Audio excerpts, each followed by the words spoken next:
क्या आपने कभी ऐसी जगह के बारे में सुना है जहां सबसे बहादुर भी रात भर रुकने की हिम्मत नहीं करते? मैं आपको एक कहानी सुनाता हूं, आवाजों वाला कमरा और अर्जुन के गायब होने का रहस्य। सोचिए, शहर के शोर शराबे से दूर एक पुरानी हवेली है जो मानो समय में कहीं खो गई हो। वहां के लोकल लोग उसके एक कमरे के बारे में कानाफूसी करते हैं। वे उसे आवाजों वाला कमरा कहते हैं। हर रात उसके पुराने दरवाजे के पीछे से अजीब आवाजें आती हैं।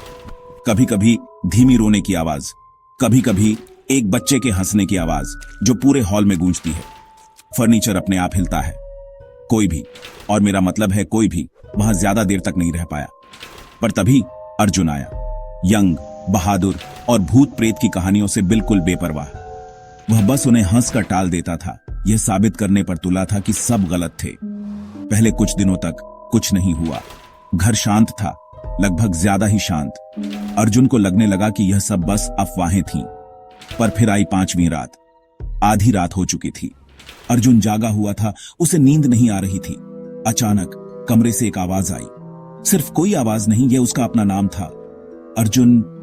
आवाज धीमी थी, लगभग विनती भरी, पर उसमें कुछ ऐसा था जो रोंगटे खड़े कर दे। कुछ ऐसा जिससे उसका खून जम गया। हर इंस्टिंक्ट के उसे भागने के लिए कहने के बावजूद अर्जुन उठा और दरवाजा खोला। कमरा खाली था, कोई नहीं दिख रहा था। पर दूर की दीवार पर कुछ नया था, एक ड्राइंग। यह उसका चेहरा था, साफ साफ दिख रहा था।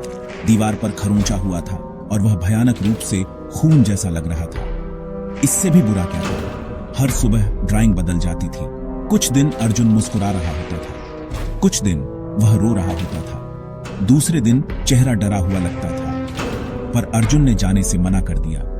इसके बजाय उसने आखिरकार रहस्य को सुलझाने का फैसला किया। उसने कैमरे लगाए, पूरी रात जागा रहा। जो कुछ भी उस कमरे को हॉन्टेड कर रहा था उसे पकड़ने पर तुला हुआ था। पर फिर वह गायब हो गया। किसी ने उसे जाते हुए नहीं देखा, किसी को कोई आवाज नहीं सुनाई दी। वहां उसके होने का एकमात्र निशान क्या था? अगली सुबह दीवार पर एक नई ड्राइंग दिखाई दी। इस बार उसमें अर्जुन का चेहरा था, आंखें डर से चौड़ी, चुपचाप चीखता हुआ।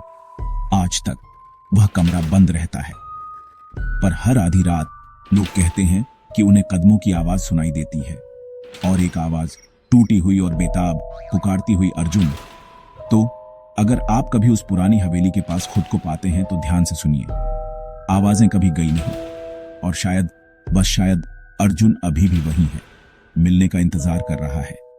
अगर आपको ऐसी और चिलिंग मिस्ट्रीज चाहिए तो सब्सक्राइब करना ना भूलें, क्योंकि कभी कभी सबसे डरावनी कहानियां वे होती हैं जो शायद सच हों।